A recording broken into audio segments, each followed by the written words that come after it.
First and foremost, I would like to give all praises, honor, and glory to Yahweh, Bahasham, Yahushai, Bahasham, Rachak and double honors to the apostles and elders of Great Millstone. Today, I just want to get a quick hit on these Galatians that Apostle Paul is speaking to, being Israelites. They were Israelite foreigners. So, Galatians chapter 4, verse 28. Now we, brethren, as Isaac was, are the children of promise. Right, so he's referring to them all as what? The children of promise, those who inherited the promise, as Isaac did. But as then he that was born after the flesh persecuted him that was born after the spirit, even so it is now. Nevertheless, what saith the scripture? Cast out the bondwoman and her son, for the son of the bondwoman shall not be heir with the son of the free woman. Right, so when Abraham had, and who is the free woman? Sarah. When Abraham had Sarah, the promise was given unto Isaac. When he had his other son with Hagar, Ishmael, it said that he was not going to be an heir with the son of the free woman. So the promise wasn't going unto Ishmael. Right? The Lord said, in Isaac shall his seed be called. So then, brethren, we are not children of the bondwoman, but of the free. Right, and once again, who is Apostle Paul speaking to? Let's get 1 Peter chapter 1, verse 1.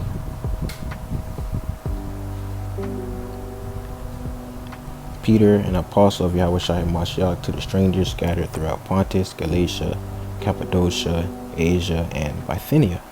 Right, so there, and if we look into this word strangers,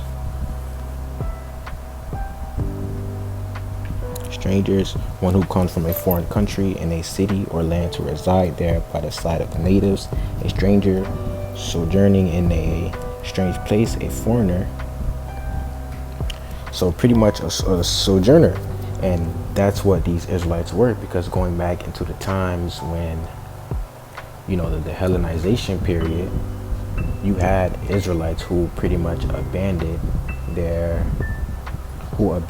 heritage, right, and took on, the pretty much the lifestyle and the heritage of wherever they were, but also Hellenization pushing into that the Greeks, right?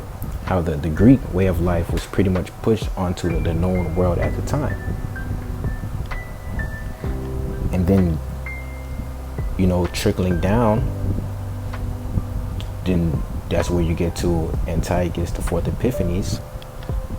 What did he do? He pretty much made it illegal to profess yourself to be a Jew. So what would they do? They would start taking on the names of, the places that they sojourned to. So say, if they went to Galatia, they would start taking on the name of Galatians. They would start acting like them. Those who went to Rome, they would become known as Romans, and so on and so forth. So going back to Galatians, he's speaking to those Israelites whose forefathers, who came to Galatia and took on roles of Galatians, and then you had their children being born here, and then, as generations go on, the more and more they just forget about who they are, their heritage. So as he said here, so then, brethren, we are not children of the bondwoman, but of the free. And that free woman was who? Sarah. We know Sarah only gave Abraham one child, which was who? Isaac. And that's why he says here, now we, brethren, as Isaac was, are the children of promise, because the promise only went to Isaac. And then from Isaac, who did it go to? Well, first, before we get that, let's go to Genesis and read it. Genesis chapter 20, verse 9.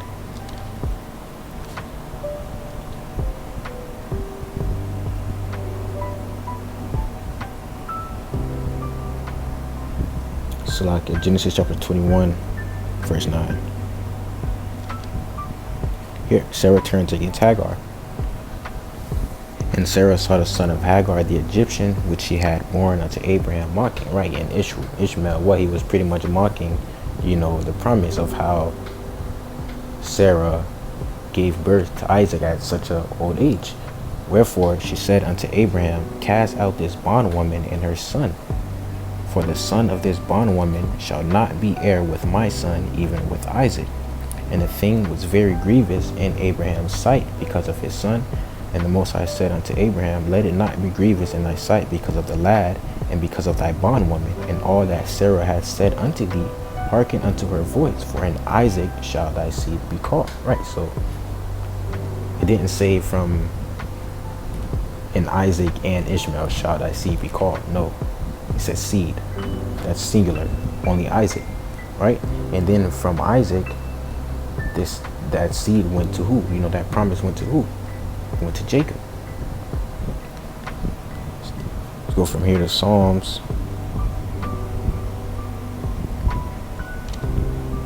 Psalms 105. We start here in verse 6. Psalms chapter 105, verse 6. O ye seed of Abraham, his servant, ye children of Jacob, his chosen. He is the Lord Yahweh our power, his judgments are in all the earth.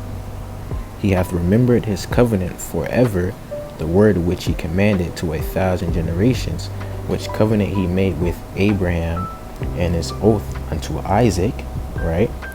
And children the same unto Jacob for a law, and to Israel for an everlasting covenant, right? And we know what? Jacob's name was later changed on to Israel. And then Jacob, he had his 12 patriarchs, the 12 tribes, his 12 sons, who later on became the 12 tribes. But the main point is what? It went from Abraham to Isaac and to Jacob. So if it's saying, going back to Galatians,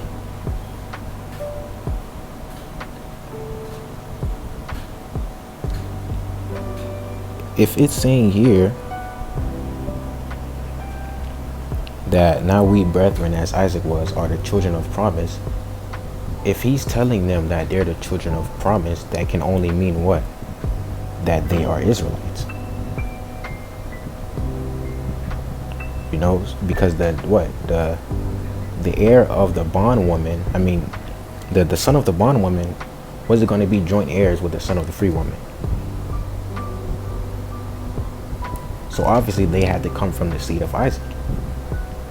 And we know, as we just read, from the seed of Isaac, Jacob inherited the promise.